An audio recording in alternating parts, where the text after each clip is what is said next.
सोचिए, आप हर सुबह एक ही चाय वाले से चाय लेते हैं। मुस्कुराता हुआ वो आपकी पसंद की चाय बनाता है, बातें करता है और आपके स्ट्रेस को थोड़ी देर के लिए कम कर देता है। लेकिन क्या हो अगर उसी चाय वाले का दूसरा चेहरा खून में लथपथ हो? क्या हो अगर वो हर रात एक लाश को नाले में फेंकने निकलता हो? और क्या हो अगर अगली लाश आपकी हो सकती है? ये कहानी है हरिओम चाय वाले की, जिसका अतीत जितना सादा था उसका सच उतना ही हौलनाक। मुखर्जी नगर, दिल्ली, IAS, SSC और दूसरे कंपटीशन की तैयारी करने वाले हजारों स्टूडेंट्स का हब।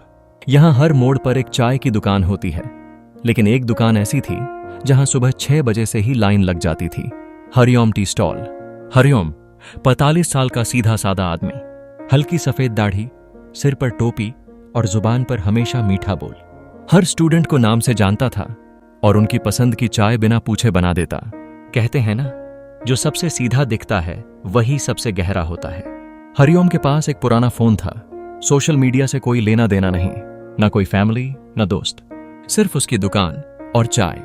रात को 10 बजे वो दुकान बंद करता और एक बैग लेकर कहीं चला जाता, लेकिन किसी ने कभी शक नहीं किया। आखिर कौन चाय वाले पर शक करता है?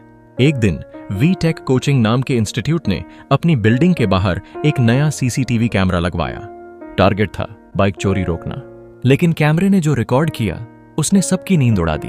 रात के करीब 2:70 AM पर फुटेज में हरिओम नजर आया, एक भारी बोरी को घसीटते हुए। उसके कपड़े खून से सने हुए थे। वो बोरी को पास के नाले में ले गया और वहां फेंक आया, फिर उसी शांत चेहरे के साथ वापस लौटा। इंस्टीट्यूट के टेक्नीशियन ने फुटेज देखकर पुलिस को जानकारी दी। अगली सुबह पुलिस हरिओम की दुकान पर पहुंची।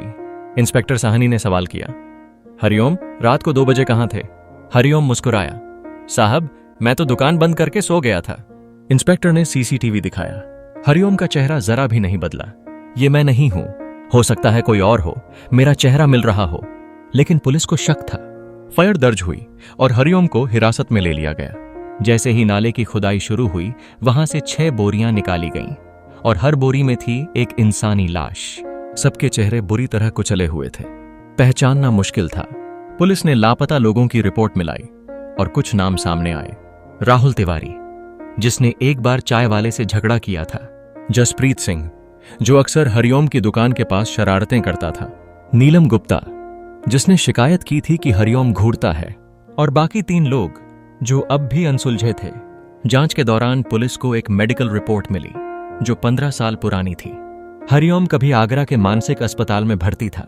उसका इलाज चल रहा था क्योंकि उसने अपने ही भाई की आत्महत्या के बाद खुद को पूरी तरह समाज से काट लिया था। रिपोर्ट में लिखा था, मरीज अत्यधिक शांत है, लेकिन उसकी भावनाएं दब चुकी हैं। उसे झटका लगने पर हिंसक हो सकता है। हरिओम का भाई गोपाल एक मासूम लड़का था जिसे कुछ लोकल गुंडों ने इतना मानसिक टॉर्चर किया कि उसने ट्रेन से कूदकर जान दे दी थी। हरिओम वहीं से टूट गया। वो किसी से बदला नहीं ले पाया, लेकिन उसका दिमाग ठंडा हत्यारा बन चुका था। अब जब भी कोई उसे या उसके भाई की तस्वीर का मजाक उड़ाता, वो आदमी अगली सुबह गायब हो जाता। 3 दिन की पूछताछ के बाद हरिओम ने एकदम ठंडे लहजे में कहा, मैंने किसी को नहीं मारा, बस इंसाफ किया है। जिन्होंने मासूमियत का मजाक उड़ाया उन्हें सजा मिली। वो चाय में जो मिठास थी ना, वो मेरे भाई की याद थी, और जो खून उस बोरी में था वो उन लोगों का जिनकी आत्मा सड़ी हुई थी। इंस्पेक्टर साहनी ने पूछा, और तुम तय करते हो कौन सही है, कौन गुनहगार?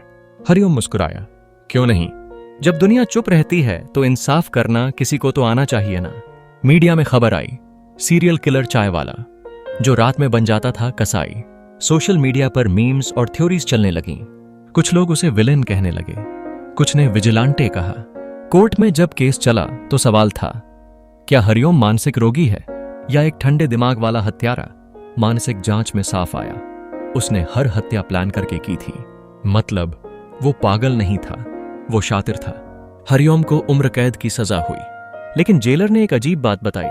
हरिओम ने जेल में भी एक चाय स्टॉल शुरू कर दी है, और कहते हैं जो कैदी उस पर हंसता है वो कुछ दिनों में बीमार पड़ जाता है। क्या आप कभी सोच सकते थे कि एक चाय वाला जो आपके दिन की शुरुआत करता है आपकी रात का अंत बन सकता है? हरिओम की कहानी हमें बताती है, सबसे शांत चेहरे के पीछे भी तूफान छुपा हो सकता है। अगर आपको ये कहानी पसंद आई तो वीडियो को लाइक करें, चैनल को सब्सक्राइब करें और कमेंट में बताएं क्या आपको लगता है हरिओम हत्यारा था या समाज का एक बिगड़ा हुआ जवाब।